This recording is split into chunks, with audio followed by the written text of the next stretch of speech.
की सच्चे दरबार की परमहंस दयाल जी महाराज की नंगली निवासी भगवान की अम्बाला वाले सतगुरु महाराज की सत्यम बोधमयम नर रूप ममलम प्रत्यक्षमेव सर्वेश्वरम रत्नमंडित शुभ्रमुक्तम श्वेताम्रे शोभितम मुक्तामाल विभूषितम च हृदय सिंहासने संस्थितम भक्तानां वरदं प्रसन्नवदनं श्री सतगुरु नौम्यहम् श्री सतगुरु नौम्यहम् वंदे चरण सरोज गुरु मुद मंगल आगार जेहि सेवत नर होत है भव सागर से पार सब धरती कागद करूं लेखनी सब बन राय सात समंदर मसी करूं तो भी गुरु लिखा ना जाए।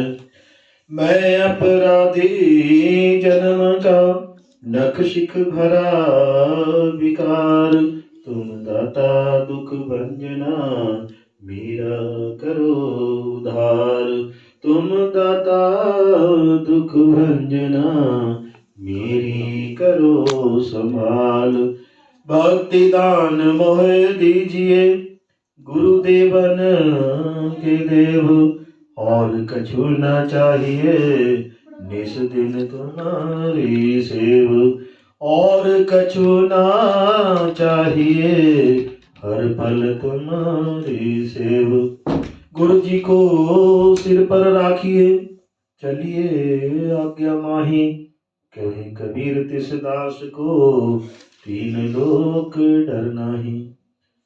मन मंदिर में विराजमान श्री सतगुरु भगवान जी का पावन दर्शन करते हुए अपनी वाणी को अपनी रचना को पवित्र करने के लिए अपने ध्यान को श्री गुरु चरणों में जोड़ने के लिए अपने दोनों हाथ खड़े करते हुए प्रेम सहित ऊंचे स्वर में जय घोष करेंगे।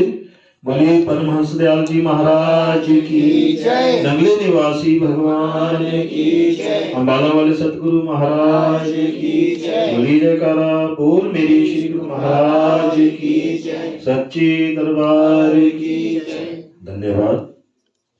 परम आदरणीय परम पूजनीय प्रातः स्मरणीय हृदय सम्राट रूहानियत के शहंशाह दया के सागर श्री सतगुरु भगवान जी के पावन श्री चरण कमलों में बैठे भक्तिमय गुरुमुख भाई बहनों बुजुर्गों व प्यारे बच्चों, आप सभी भाग्यशाली हैं, किस्मत वाले हैं।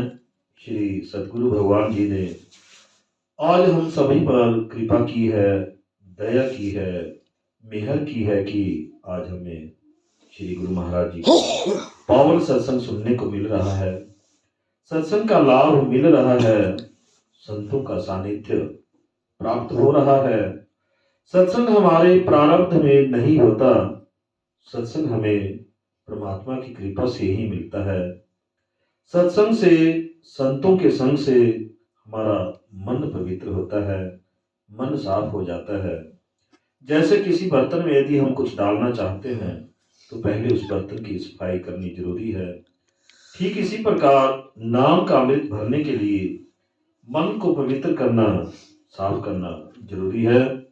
गुरु नानक देव जी ने फरमाया है, जन्म जन्म की इस मन को मल लागी काला हुआ स्याह। साध संगत जी, हमारे पिछले कई कई जन्मों की इस मन पर मैल की परत चढ़ गई है, जिससे ये मन काला हो गया है, मैला हो गया है। अब मैला कपड़ा तो साबुन से धोया जा सकता है, लेकिन मन पर जो जन्मों जन्मों की मैल चढ़ी है, मन गंदा हो गया है, मन मैला हो गया है, इसे कैसे साफ करें? दर्पण लगे काई तो मांझते रहिए मेरे भाई। साध संगत जी, हमारे सबके घरों में मुंह देखने वाले, चेहरा देखने वाले शीशे लगे हैं।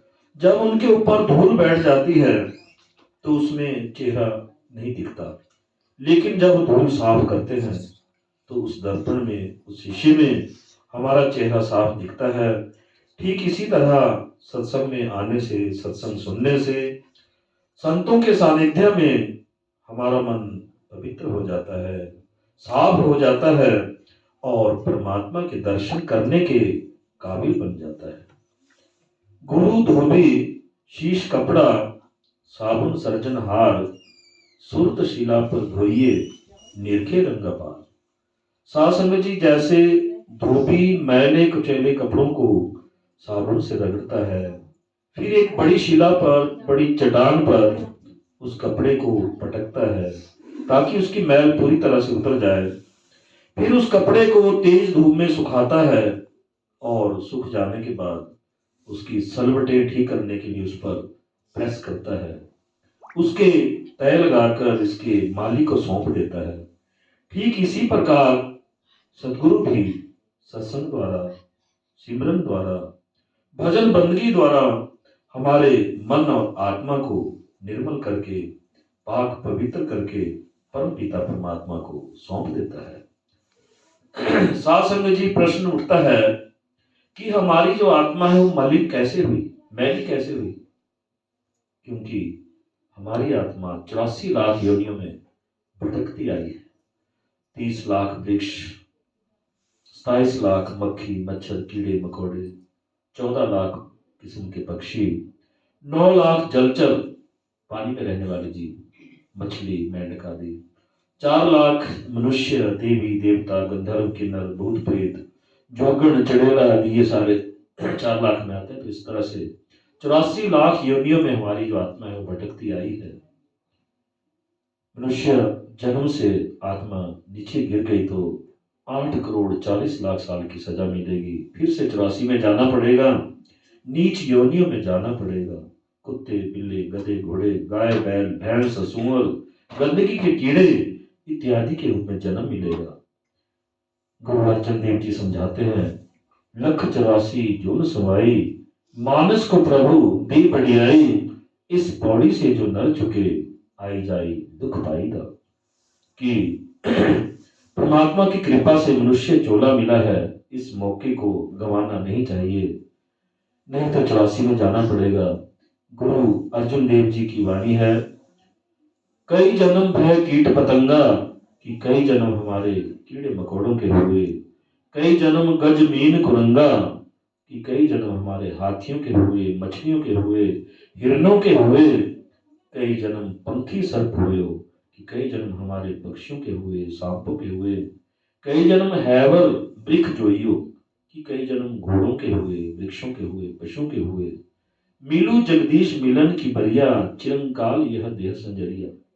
कि एक लंबे अरसे के बाद बहुत लंबे समय के बाद हमें इस मनुष्य देह का इंतजार था। काफी समय बाद परमात्मा ने अपनी भक्ति के लिए ये इंसान का जामा, इंसान का चोला बख्शा है, हमें इससे पूरा फायदा उठाना चाहिए। 5वीं पातशाही गुरु अर्जन देव जी आगे समझाते हैं, भई प्राप्त मनुख देहरिया, गोविंद मिलन की यही तेरी बरिया, और काज तेरे कितने काम, मिल साध संगत भज केवल नाम। साध संगत जी, मनुष्य देह जो हमें प्राप्त हुई है ये कीमती है। गोविंद अर्थात परमात्मा से, ईश्वर से मिलने का एक सुनहरी मौका मिला है, सुनहरी अवसर मिला है। हम देह की कदर नहीं कर रहे हैं। 84 लाख योनियों में भटकने के बाद ये मनुष्य देह हमें प्राप्त हुई है। इस मनुष्य देह को सुपीरियर से भी सुपीरियर चोला कहा गया है, यानी टॉप ऑफ द क्रिएशन, सृष्टि का सरताज कहा गया है। सब जूनियों में सिरमौर जून इसको कहा गया है। ये परमात्मा से मिलने का द्वार है।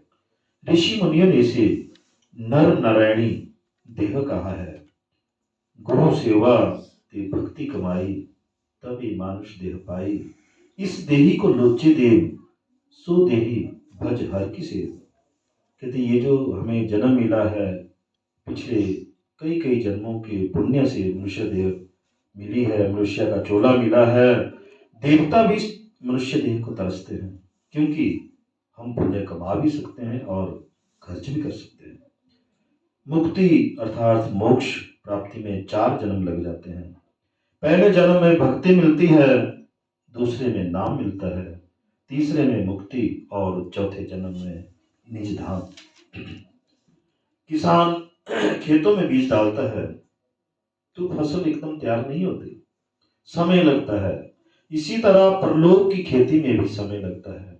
4 जन्मों में गुरु की सेवा, भक्ति, भजन, सिमरन, बंदगी से आत्मा पवित्र, पाक, साफ, निर्मल होकर अपने परम पिता परमात्मा से मिलने के काबिल बन जाती है। तो पहले जन्म में भक्ति, किसकी भक्ति करें? एक बार उमा पार्वती जी ने भगवान शंकर जी से प्रश्न किया। क्या प्रश्न पूछा कि हे भगवान, वैदिक सनातन धर्म में, हिंदू वैदिक सनातन धर्म में 33 करोड़ देवी देवता हैं, ब्रह्मा विष्णु महेश हैं, 4 वेद, ऋग्वेद, सामवेद, यजुर्वेद, अथर्ववेद, 18 पुराण हैं और 108 उपनिषद हैं। इनमें से किसका ध्यान करें? इनमें से किसकी पूजा करें? किस मंत्र का जाप करना चाहिए ताकि सबका कल्याण हो, सबका उद्धार हो, मोक्ष की प्राप्ति कैसे हो? तो इस प्रश्न के जवाब में भगवान शंकर जी ने उमा पार्वती से कहा, ध्यान मूलम गुरुर्मूर्ति, पूजा मूलम गुरुर्पदम, मंत्र मूलम गुरुर्वाक्यम, मोक्ष मूलम गुरुर कृपा। अर्थात भगवान शंकर जी ने उत्तर दिया, हे पार्वती, आपने सबके कल्याण के लिए, सबके उद्धार के लिए बहुत सुंदर प्रश्न पूछा है। आपके माध्यम से मैं पूरे संसार को बताना चाहता हूँ, ध्यान मूलम गुरुर मूर्ति, कि सतगुरु का ध्यान सर्वश्रेष्ठ ध्यान है। गुरु की मूर्ति का ध्यान करने से सभी देवी देवताओं, ब्रह्मा विष्णु महेश, प्रथमे पूजे गणेश, सभी का ध्यान हो जाता है। पूजा मूलम गुरुर पदम, कि गुरु के चरणों की पूजा करनी चाहिए, क्योंकि गुरु के चरणों में ही भक्ति का निवास है। 68 तीर्थ गुरु के चरण माही पर होत अनंत, कि हम इस जीवन में, इस एक जीवन में 68 तीर्थ हम नहीं कर सकते, कई जन्म लेने पड़ेंगे। गुरु के चरणों में एक ही समय में, एक ही जीवन में 68 तीर्थों का फल प्राप्त होता है। राम कृष्ण से को बड़ा, तीनों तो गुरु की, 3 लोक के वे धनी, गुरु के आगे अधीन। कि यहाँ तक कि भगवान श्री रामचंद्र जी जो त्रेता युग में 14 कलाएं संपूर्ण होकर यहाँ अवतार लिया, उन्होंने भी गुरु वशिष्ठ जी को अपना गुरु बनाया था। और श्री कृष्ण जी जो द्वापर युग में आए, 16 कलाएं संपूर्ण होकर आए, उन्होंने भी गुरु संदीपन जी को अपना गुरु बनाया था। त्रेता युग में 14 कलाएं संपूर्ण होकर विष्णु के अवतार श्री रामचंद्र जी ने अपने गुरु वशिष्ठ के चरणों की पूजा की थी। एक बार गुरु वशिष्ठ जी अचानक अयोध्या पधारे, तो जैसे ही श्री रामचंद्र जी को उनके आने का पता चला, तो हाथ में फूल पुष्प लेकर उनके अभिनंदन के लिए गुरु वशिष्ठ जी के चरणों में फूल चढ़ाए, दंडवत प्रणाम किया और अति आदर स्वरूप उन्हें सिंहासन पर बिठाया। गुरु वशिष्ठ जी के चरण धोए और चरणामृत का पान किया। गुरु वशिष्ठ जी ने कहा, हे पुरुषोत्तम राम जी, आप 14 कलाएं संपूर्ण हैं, त्रिलोकी नाथ हैं, गुरु के चरणामृत का पान क्यों किया? तो प्रभु श्री रामचंद्र जी ने उत्तर दिया कि गुरु के चरणों में सारे तीर्थ धाम हैं, भक्ति का निवास है, इसलिए सहज ही इन सब का अर्थात 68 तीर्थों का फल प्राप्त हो जाता है। मंत्र मूलम गुरुर वाक्यम, कि गुरु द्वारा दिए गए अजपा जाप का निरंतर जाप करना चाहिए, सिमरन करना चाहिए, ताकि हमारी जो चित्त वृत्ति, मन की वृत्ति, हमारा जो ख्याल बाहर दुनिया में फैला हुआ है, ये मन अंतर्मुखी हो जाए, एकाग्र हो जाए, ताकि हमारे अंदर सच्चा नाम प्रकट हो जाए, सच्चा शब्द प्रकट हो जाए।